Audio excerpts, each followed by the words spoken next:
Hello.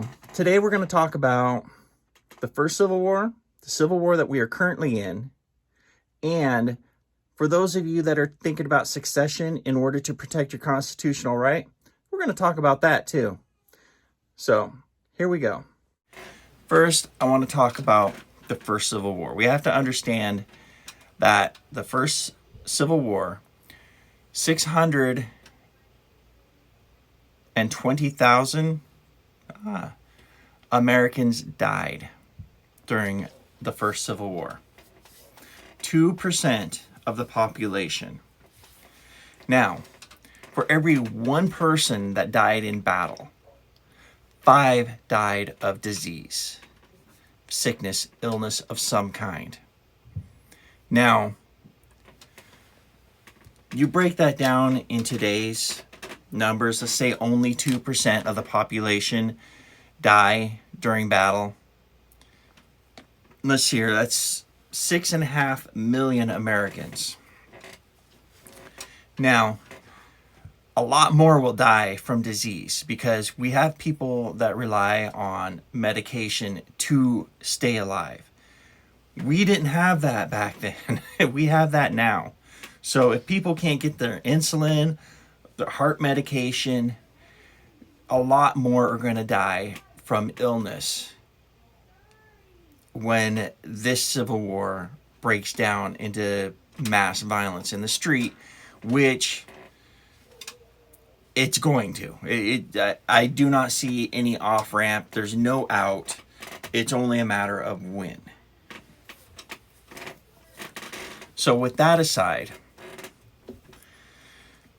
why do I say we're in a civil war right now? You look at people, these ELF, Earth Liberation Front, that have been doing terrorist bombings for how long?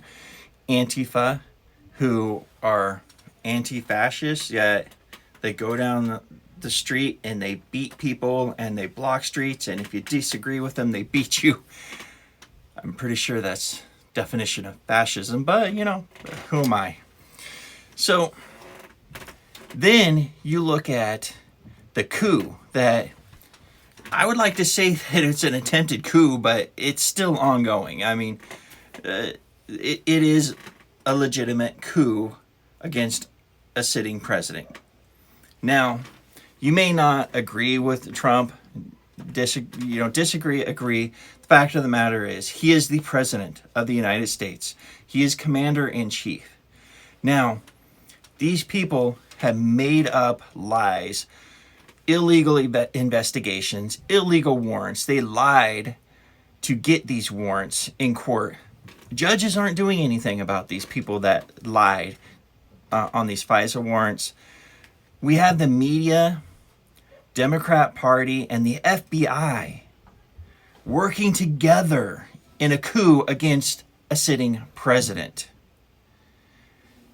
That should throw up red flags everywhere for everyone. You cannot trust the media, anything they say. They have an agenda, and their agenda is overthrowing a sitting president. You can't trust the Democrats because all they want to do is disarm you. And the only reason any politician would want to take the guns away from a citizen is because they plan on attacking the citizen, stealing their rights, hurting them. And they don't want them to be able to defend themselves. If politicians were doing what they should be doing for our country and for us, they wouldn't be worried about how many guns we have or who have guns. Because, as I said in the last video, it has nothing to do with mass shootings and gun violence. Because those could be solved with legislation. Like, it could be solved overnight, literally overnight. And they don't want to solve it because they want ignorant people to try to take your guns away. And those ignorant people are getting their information from the media, who want your guns taken away because they want a socialist government.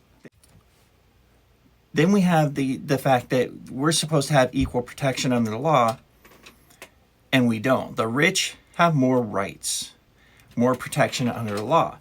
You look at the Clintons, Hillary Clinton, and her destroying all the evidence, the cell phones, the SIM cards, everything when they were subpoenaed.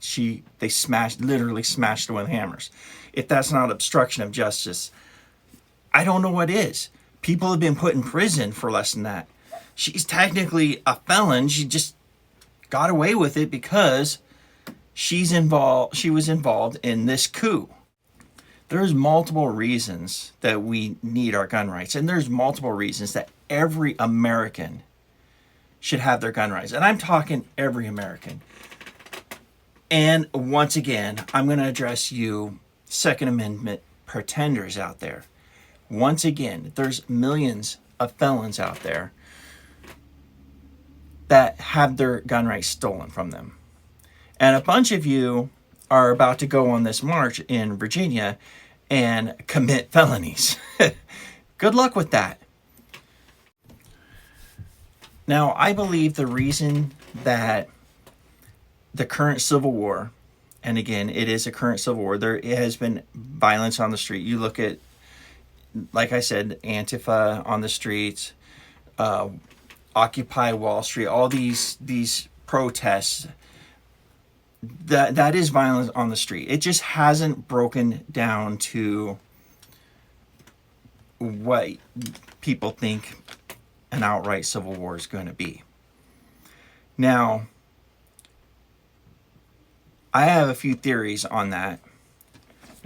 Number one, usually when a society starts to crash, things like drugs and stuff and prostitution, that gets legalized, and it's to appease the citizens, like try to make them forget what's going on. Now, I'm not saying the whole legalizing marijuana is down that route. I believe that's more money, and quite frankly, it should have never been illegal. It's pot, you grow it in your garden, who cares? Not that I could ever smoke it because I have a CDL, so I have to take drug tests, so I don't get to smoke pot even if it was legal. So, but we do have things that occupy us. Right now, I'm filming this on my cell phone. I believe that part of the reason we haven't gone to the streets is because of our phones, our computers, our devices, TV. We have ways to escape. You know, I have a couple games that I play that once in a while when I'm stressed out and I want to escape. That's what I have. It's my vice, right? So, YouTube, you know, we can communicate all we want, but we can get our anger out, what we're concerned about, through talking and venting. And that's why there's so much vile stuff on the internet, is because that's where people can put it. If we didn't have the internet, our cell phones, I believe we'd be on the street. If all cell towers went down and they were down for like 4 or 5 days, there'd probably be bloodshed on the street. Before I forget, and it's probably so far in this video, I want anybody that watches this, you will find this a podcast interesting. I found it interesting. There was a lot of good information in it. It's called It Could Happen Here. And I will flash up a picture, a thumbnail right here, right? Now, you may not agree with him, probably won't. If you're anything like me, there's a lot of things in there you won't agree with. As far as I'm concerned, he leans left. But if you listen to what he says, he's on about some things. He's a little off on other things, but it is worth listening to. It is worth it. It's well written. Take the time. It's like 10 episodes. Listen to it. Trust me on this one. You'll enjoy it. It'll open your eyes to a few things. Now, moving on. That's my reasoning, that one of my thoughts at why we're not on the streets yet. Because you look at the first Civil War, we are taxed more than they were taxed. Our rights are violated every time you turn around. We are not free in this country right now. I can give you, wow, I wasn't even planning on going down this route. This was a whole other video, but we are serfs. We are slaves. Slavery is alive and well in this country. And you know what? On my next video, I'm going to break it down and tell you why I believe that. And they're good reasons. But for all you people going to Virginia, unless you're willing to throw down, I wouldn't do it. It's what are you gonna do? You're leaving your home, you're going somewhere else to fight, right? Now, as I was saying before, I would talk about what you're not thinking about if you're thinking about succeeding. Here's the deal. You're fighting for your constitutional rights, right? Now, people don't think about it, the United States of America, properly. Now, we are individual states, countries, technically countries. Each one of us is a separate country. The European Union, Europe just attempted what we have been doing for for a long time now, right? We have it down. So there's a reason it didn't work in Europe. First of all, Europe has all these states. They are states, countries. They tried to go under one European Union. The people were all different languages, different beliefs, different finances. There was a lot of differences. And it's not going to work. It's going to fall apart. Now, we are a whole bunch of separate countries. And we were brought in. Texas was its own country until it was brought in to the United States. It remains its own country, its own state. But it's under the blanket of the federal government. The federal government is there for treaties, for protecting our constitutional rights. Our constitutional rights are assured to us through the federal government. Now, the right to bear arms, which everybody's up in arms about right now, is a constitutional right provided to us by the federal government. If you succeed, the United States of America, you succeed, you go back to being your individual little country, do you have the right to bear arms? You have to look at your state constitution, because that's what you're going to be left with. You're not going to be left with the federal constitution anymore. You're going to be down to state level. So you have to look at your constitutional rights at state level. And obviously, if you're having to fight for your right to bear arms, then it's not in your state constitution to keep and bear arms. So you need to fight at your state level to change the Constitution to assure your citizens of your state that you have these rights if and or when you succeed, or if and or when it just falls apart and crumbles. Throughout history, it always crumbles. Everybody throughout history has always thought it's not going to happen here. You can't think like that. You have to expect it to happen. Prepare for the worst, hope for the best. But you look at things around you and you see trouble coming. You're not wrong. It's coming. It's here. Most people are blind, can't see it. If you're watching this, obviously, you know it's there.